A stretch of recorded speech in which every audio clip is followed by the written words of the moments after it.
humid silence of a Louisiana summer, a mansion stood gleaming, built by the very hands that would one day bring it crashing down. Inside, a master slept soundly, unaware that his slave, a gifted carpenter, had set in motion a quiet act of retribution. What began as obedience would end in buried vengeance, with the walls themselves becoming instruments of justice. Was it an accident, divine punishment, or a carefully planned rebellion carved in wood? The truth lies deep beneath the ruins. If stories of hidden justice, forgotten history, and human defiance fascinate you, hit like, subscribe, and share this video. Let's uncover the past one untold story at a time together. Chapter 1. The Mansion. That shouldn't exist. The mansion rose from the swamp like a monument to arrogance. White columns gleamed in the sun, their paint so bright it could blind a man. Locals whispered that the land itself resisted the structure, that the earth was too soft, too restless to hold the weight of such pride. Yet to the master who commissioned it, that made the project even sweeter. Every inch of brick and timber, he believed, would testify to his power, a power he measured not in gold, but in ownership. The enslaved men who built it worked from dawn until the frogs began to sing. Sweat mixed with sawdust, their hands raw from the labor that turned another man's dream into reality. Among them was one man who stood apart, the carpenter. He worked in silence, his eyes tracing every beam, every angle. He knew the mansion's bones better than anyone. He had shaped them. Each plank he placed carried more than skill. It carried thought, a thought that would outlive him, a thought that whispered, "This house should not exist." To the master, the carpenter's talent was proof that some men were made to serve. To the carpenter, each stroke of the chisel was a reminder of the lie. He understood weight, balance, and the frailty of human pride. And in that knowledge, something began to form. A plan so quiet, so patient, it would take years to breathe. When the mansion finally stood complete, the master held a grand feast under its flawless roof. He toasted his wealth. He praised his builder. But in the stillness beyond the music and laughter, one pair of eyes watched the rafters above, knowing they would one day speak for him. Chapter 2. The Carpenter's Gift. He was known only by his first name, a name given, not chosen. To the master he was property, a pair of steady hands and a quiet mind. But among the others, whispers called him gifted. He could look at a structure once and know where it would fail, where it would breathe, and where it would break. That gift, though praised, was also dangerous. In the South, a sharp mind in bondage was something to be watched. The carpenter had learned early that silence was armor. While others spoke in haste, he listened. He studied wood, air, and the way buildings seemed to settle like living things. Each joint he carved, each beam he measured, told him a truth. Nothing made by human hands lasts forever. That truth became comfort, and in time, a weapon. He never raised his voice. He never disobeyed, but his eyes told stories of long nights spent imagining what freedom might feel like.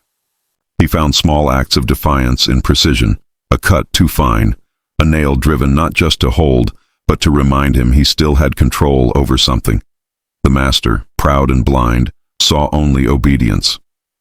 He saw a craftsman who worked without complaint, who made his vision real. Yet beneath that surface, every stroke of the plane, every polished surface, carried a message. Beauty built on cruelty will one day fold. As months turned to years, the carpenter's hands became history's hands. He could have fled, yet he stayed, because running freed one man. But what if his work could haunt the master forever? What if the very mansion that symbolized his power could crumble under the weight of one man's quiet resolve? Chapter 3. Whispers. Among the workers, the others began to notice small things. A beam that didn't sit like the rest. A joint that seemed too light, too clean, as if its strength was meant only to last a while. They spoke of it in hushed tones when the overseer wasn't near. To them, the carpenter's work looked perfect, maybe too perfect, the kind of perfection that hides intent. At night, when the tools were silent, he'd stay behind. Some thought he just wanted peace. Others whispered he was planning something. A few feared he'd lost his mind. But one or two, those who knew his eyes, saw the truth. This wasn't madness. It was purpose. He never told them his thoughts. Words were dangerous. Yet there was a rhythm to his work that no whip could break. The cracks he left were invisible to the untrained eye, but he knew where the weight would gather, how time itself could turn design into judgment. One young worker once asked, "Why do you build so careful?" The carpenter paused, eyes fixed on the half-framed wall. "Because careful work lasts," he said softly, "and sometimes it remembers." They didn't press further. In that world, understanding too much could cost you your life. Still, the whispers grew. Maybe he was blessing the house. Maybe he was cursing it. Maybe both. When the mansion neared completion, even the overseer noticed his precision. "Never seen a man so loyal," he said. But loyalty wasn't what kept the carpenter steady. It was something colder, deeper, a plan taking shape beneath the surface of obedience. The mansion would stand tall for now, but inside its flawless frame, a secret waited, sealed in timber and time. Chapter 4. The Master's Pride. The Master believed himself untouchable. He walked through the half-finished halls, boots echoing against the wooden floors, eyes scanning every detail as though inspecting his own reflection. Each polished pillar, each carved arch fed his vanity. He saw the mansion not as shelter, but as proof that his will could shape the world. He would stop beside the carpenter, watching him work. "You've got skill, boy," he'd say in that tone that made praise sound like ownership. "But remember, every nail you drive belongs to me." The carpenter only nodded. Inside, he measured those words like the weight of the beams above them. The master's guests marveled at the structure. They spoke of its beauty, its strength, its symmetry. They called it a work of art. None of them saw the faint tremors in the supports, the subtle alignment that could shift under strain. The carpenter saw. He built it that way. The master took the credit, as always. "My vision," he told them. "My money, my land." He raised his glass, smiling beneath the chandeliers. "Even my hands in the work." The laughter followed, polite and empty. But pride is heavy. It sits unseen until a single crack widens. He believed his power eternal, his mansion immortal. Yet every day, he lived inside a promise he could not read. There were moments when the carpenter watched him move through the house, and a strange calm settled over him. The man who owned his body walked beneath a ceiling that would one day answer for every cruelty. The master thought the house was his monument. The carpenter knew it was a tomb, not yet sealed, but waiting. Chapter 5. A hidden design. By the time the final rooms were framed, no one but the carpenter understood the mansion's secrets. The blueprints showed balance and beauty, but beneath that polish, every joint, every beam, every angled brace carried a subtle flaw. Not enough to reveal itself in daylight, but enough to wait. He knew the house like a map of memory. The upper rafters were set with quiet intention. They bore more than weight. They bore judgment. He placed them not to fail suddenly, but slowly, letting the years bend them under strain, until the day the structure's pride could no longer stand. He called it symmetry.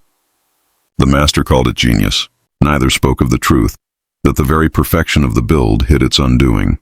Sometimes, alone in the upper floor, the carpenter would trace the grain of a beam with his fingertips. He'd feel its pulse, its breath, and whisper under his breath, "You will remember." He chose the weakest heartwood for the key supports, pieces that would splinter first when heat or humidity rose. The mansion would seem eternal, until one storm too many soaked the rafters. Then gravity would do what justice could not. His hands worked without trembling. This was not anger anymore. It was clarity. The understanding that beauty could become the blade. By the time the final nail was driven, the secret was sealed inside the walls. No one could see it. No one would suspect it. But every plank held its part in the quiet sentence. When the master toasted his triumph, when the music filled the hall, only one man looked up, not in awe, but in patience. Not in awe, but in patience. Chapter 6. The Night of the Collapse. The night came without warning. Storm clouds crawled across the Louisiana sky, heavy and swollen, the kind that swallowed the stars. The mansion stood proud against the darkness, candles glowing in its windows like eyes unaware of the shadow above. Inside, the master feasted again. Music, laughter, and the clink of silver filled the halls. Rain began as a whisper.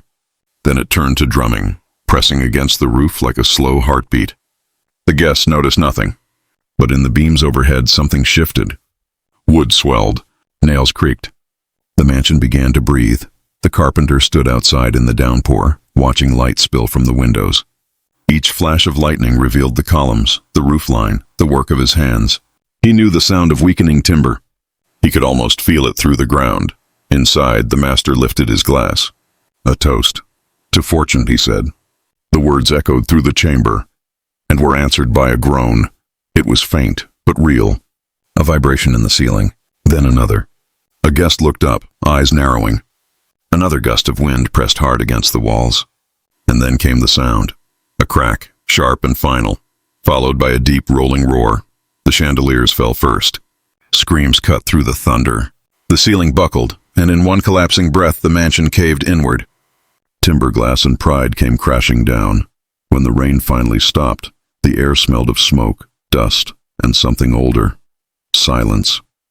Beneath the wreckage, no voice called for help. The carpenter did not step forward. He only stood there, eyes fixed on the ruins, as if reading the ending of a story he had already written. Chapter 7. The Aftermath. When dawn came, the storm had passed, leaving behind a stillness that felt unnatural. The mansion, once a symbol of dominance, lay broken across the field. Columns snapped, rafters twisted, the air thick with ash and memory. Only smoke rose now, curling from the ruins like a final breath. The overseer and surviving workers gathered at the edge, their faces pale with disbelief. They had heard the crash, felt the ground tremble beneath their feet. Now they stared at what remained, not just of a house, but of a man's power. Whispers spread faster than the fire had. Some said lightning struck. Others swore they'd seen the house shudder before it fell, as if it knew. A few quieter voices spoke of justice. The Lord saw it fit, one muttered. He buried the wicked where they lived. No one spoke of the carpenter. He stood apart, motionless, hands folded before him. His face gave nothing away. To the others, he looked hollowed by grief. Only he knew what the silence meant. By noon, word reached nearby plantations. Some came to see it, expecting tragedy, finding instead something that felt closer to judgment. The master's body was never found. The rubble was too deep, the weight too great. In time, nature would reclaim the place, vines curling through shattered windows, moss covering the ruins. But those who had worked there never forgot. They spoke of the night the mansion fell as if it were a warning or a promise, and among them, one truth settled quietly. Some hands build because they must. Others build so that one day the world might remember what they endured. Chapter 8. Truth or Legend. Years later, when the story began to spread beyond the parish, no one could agree on what truly happened. Some said the storm alone tore the mansion apart. Others swore it was sabotage, the final act of a man who carved justice with his own hands. The truth lived somewhere between memory and myth. Historians found little. Records burned with the house. The master's name appeared only in scattered deeds, nothing about his death. Yet the tale endured, passed in whispers from worker to child, from one generation to the next. Each retelling carried the same weight. The oppressed had found a way to speak, even without a voice. Preachers called it a lesson in pride. Storytellers called it divine reckoning. But among descendants of those who once labored under chains, it became something else, a quiet story of hope. Proof that even in silence the powerless could leave a mark that outlived their captors. Some versions grew larger with time. They said the carpenter vanished that night, walking into the swamp and never returning. Others claimed he stayed, rebuilding small homes for those who remained, never again lifting wood for another man's empire. Was the collapse planned? The design deliberate? No one could say for certain, but those who knew the way wood bends under weight, who understood patience as survival, found the story believable. Maybe the details blurred, but the message stayed sharp. Power built on cruelty can look eternal, until one man unseen decides otherwise, and so, the mansion that shouldn't have stood became the legend that couldn't be erased. Chapter 9. Legacy of Defiance. Long after the mansion disappeared into the earth, its story lived on in songs and quiet conversations. The carpenter's name was lost, but his act remained, not as rage, but as a lesson. Among those who heard it, he became a symbol of patience turned to purpose. In a world where resistance often meant death, he found another way. He used the only power left to him, his craft. Each cut, each line of the house became a message only time could deliver. He taught others, without ever speaking, that even silence could carry weight. Across the generations, elders told the tale to the young.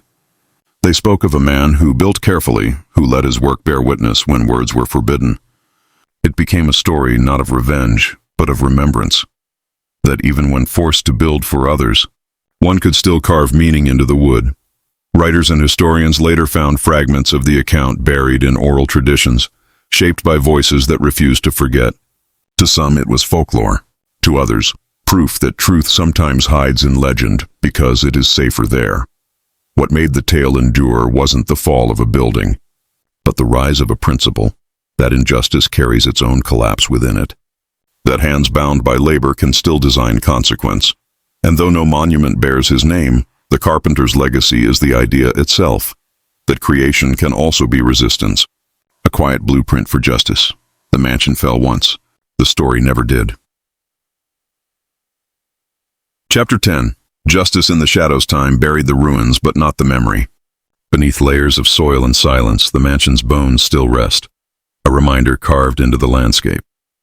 Some say you can still hear the faint creak of timber when storms roll in, as if the house itself remembers the night it finally breathed. Justice did not roar that evening. It whispered.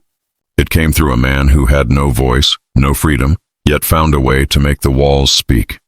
In that quiet, history recorded something rare. Not rebellion with swords or fire, but with design, patience, and understanding. The carpenter never saw himself as a hero. He simply knew balance. He knew that weight, once placed wrong, always seeks correction. The mansion was only wood and stone, yet it carried a truth older than either. Nothing stands forever on cruelty. In every age there are people like him, unseen, underestimated, shaping outcomes in silence. Their justice moves in shadows, measured not in noise, but in permanence. Centuries later, his story remains. Not in books, not in monuments, but in whispers, songs, and knowing looks passed between those who understand what it means to endure. His work didn't just build a house. It built a truth, that power may command hands, but never fully owns what those hands create. And so, the mansion that symbolized ownership became a grave of pride. The man once owned by another became the author of an ending no master could rewrite. Justice, after all, does not always strike. Sometimes it waits, quietly, perfectly placed beneath the rafters. Perfectly placed beneath the rafters.